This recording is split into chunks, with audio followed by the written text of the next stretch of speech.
We're hoping it'll welcome a landmark 600th victory for girls coach Jerry Hoffman, a feat only 22 coaches in Texas high school girls basketball have been able to accomplish. That's La Vega High School in Texas Loop 340, which gives fans easy access to the new Belmead Ballpark, which with an open field, you should be able to see home plate from the interstate.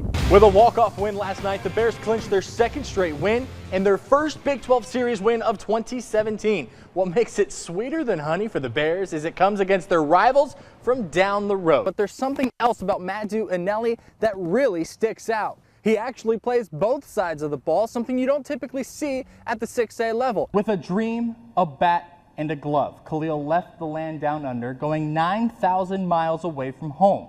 But it wasn't all RBIs and home runs. It's a cold one here in Salem. A high today of about 30 means it's going to be the coldest game the crew has played in all season long. Baylor will play the final game in its Chronicle 2016 season. First there was the scandal, then the injuries, then distractions off the field, then more injuries. It's been a roller coaster.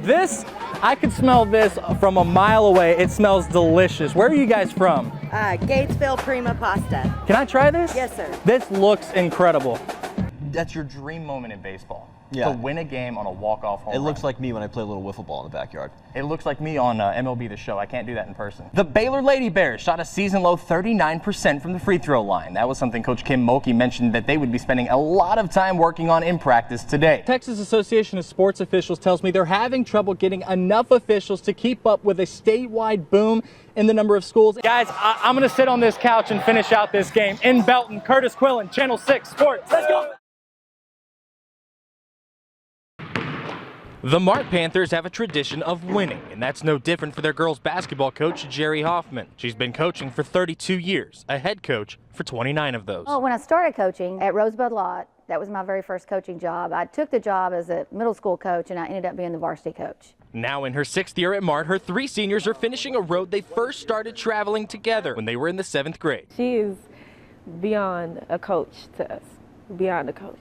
For her to help us so much through the years that we've gone through, I mean, it's a really great thing, and it means so much. Like most high school gyms, there's a sign welcoming fans and visitors alike to the home of the Panthers. But tonight, Mart fans are hoping that this sign doesn't just welcome the visitors from Riesel. They're hoping it'll welcome a landmark 600th victory for girls coach Jerry Hoffman, a feat only 22 coaches in Texas high school girls basketball have been able to accomplish. I did not think that I would get to this point. I thought at some point I would be married and I would have a family, and it would be like a lot of coaches have to make a decision, you know, to put their family first. But for Coach Hoffman, she's had support from her husband to keep her going for the last 14 years. Her husband just happens to be Mart's athletic director and football coach Kevin Hoffman, who assures us that historic 600th win is happening tonight. Win 600 at a small school like this, the atmosphere is going to be electric tonight, and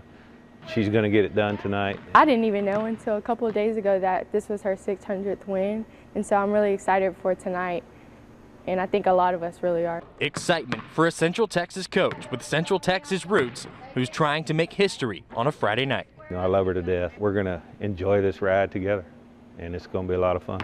In Mart, Kurtis Quillin, Channel 6 Sports. These halls may be empty, just like the classrooms, offices, and fields at Waco's Midway High School.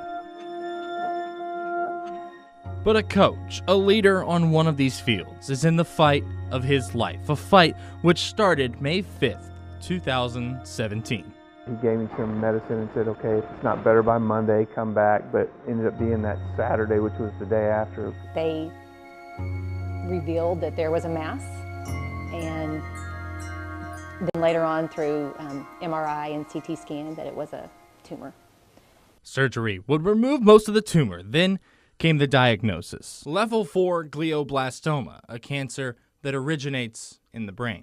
No prognosis, but Patrick says he didn't ask for one, no matter what he was fighting. Try to get better. Yeah. I mean,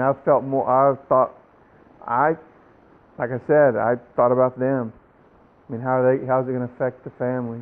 Patrick's first thought was of his beloved family, 3 daughters. Emily, our middle child, has special needs, so She really doesn't understand, but she just kept asking me every day, are you going to school today? Are you going to school today? And of course I couldn't go to school for 3 weeks. His wife, Susan, who we met in college at Texas A&M. Shock. How can this be happening to my husband? For the Posies, cancer isn't a story of lost hope. Rather, it's a story of love. Love of God, love for family, love for community, love from community. Initially, when we were in the hospital, a former booster parent from the soccer team came up to me and said, I want to do something for Patrick, and it's going to be big. And I said, okay, whatever you want to do. And then within a week or two, she called and said, we're going to do a 5K. A 5K in August. Fundraisers throughout Waco already taking place, and closer to their home in Woodway, so many are already joining Team Posey, a team of which he's still a guiding light. Patrick has been one of the most positive people through all of this. In such trying times, with so much support, Patrick has kept saying one phrase: Midway is home. Such a positive outlook, such a positive approach that others are taking notice of. It's not half empty. The glass is half full. Yes, we're going to fight this. We're going to do everything that we possibly can to beat this thing.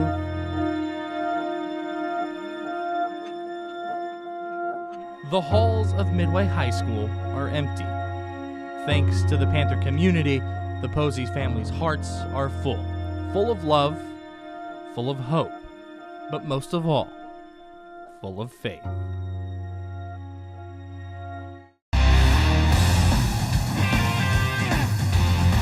Get Malky's squad. They win their 30th game of the year. Win 30 was a big one. The Baylor Lady Bears are heading to Monday night's Big 12 championship game after controlling their semifinal against Kansas State from start to finish, and their leaders stepped up. The Lady Bears got huge contributions on offense from 4 different people. Alexis Prince had 18 points, while Kaylani Brown added 18 of her own to go with a dozen rebounds, and Nina Davis led all scorers today with 24 points. But the star of the show was junior Christy Wallace. Wallace had 5 points, 5 rebounds, and 15 assists, a Big 12 tournament single game record. That kind of record-breaking performance leads Baylor to an 88-71 win. But who will they face, Texas or West Virginia? Let's go straight to the end. This one was tight throughout. Texas is going to inbound it into the corner for Brooke McCarty, puts it up, a 3 at the buzzer, no good. The horn sounds, and the West Virginia Mountaineers pull off the upset. 62-59 is your final. They're heading back to the Big 12 championship game with a closer look at tomorrow night's game. We go to our own Jessica Moore.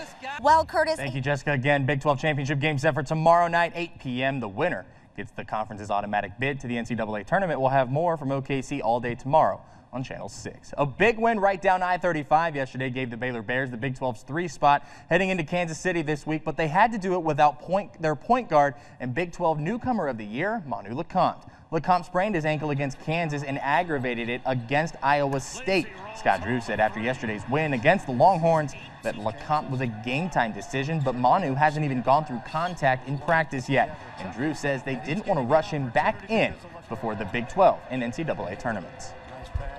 I mean, if he can't practice, or if he's ineffective in practice, or if he's hobbled or limited, then he won't be able to. So I just know he's closer. We've been able to let him do a little bit more. He hasn't done any contact yet in practice, but he's been able to do 5-on-0. He's been able to do shooting. So we're praying he's back. Baylor baseball started the season this year 10-0 thanks to Coach Steve Rodriguez's turnaround efforts in his now 2nd season in Waco. Their first loss was yesterday to LSU at the College Classic in Houston, and today they finished up at Minute Maid Park facing off against the fighting Texas Aggies. Top of the 5th, runner on 3rd for the Ags, and Joel Davis hits a chopper up the middle out of the reach of Josh Bissonette. That scores a run for the Aggies, making it 3-0 A&M. Bottom of the 9th, 2 outs, bases loaded, and Baylor down a run. Tucker Cascadine takes this one way back, and that one is gone for a walk-off grand slam. The Bears upset number 15 Texas A&M with a final of 6-3. Meanwhile, Baylor softball in California, a doubleheader to finish the Judy Garmin Classic in Fullerton. Win over UCLA is the Lady Bears' 4th straight over a top 20 opponent. But in the late game, Cal State Fullerton topped Baylor with a walk-off fielder's choice in the bottom of the 7th.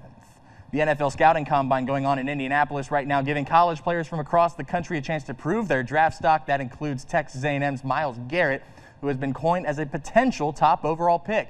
Garrett finished 2016 with 33 total tackles and 8.5 sacks at the Combine. He posted a 4.64 40, repped the bench press 33 times. He had a pretty solid stat line, and he says being able to get taken first overall would be great, and not just for him.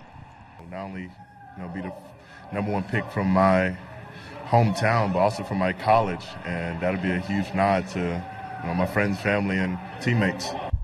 The NFL Draft is in Philadelphia, April 27th through the 29th. Now that walk-off home run, as soon as it came off the bat, I'm standing watching this, and I was like, it's gone.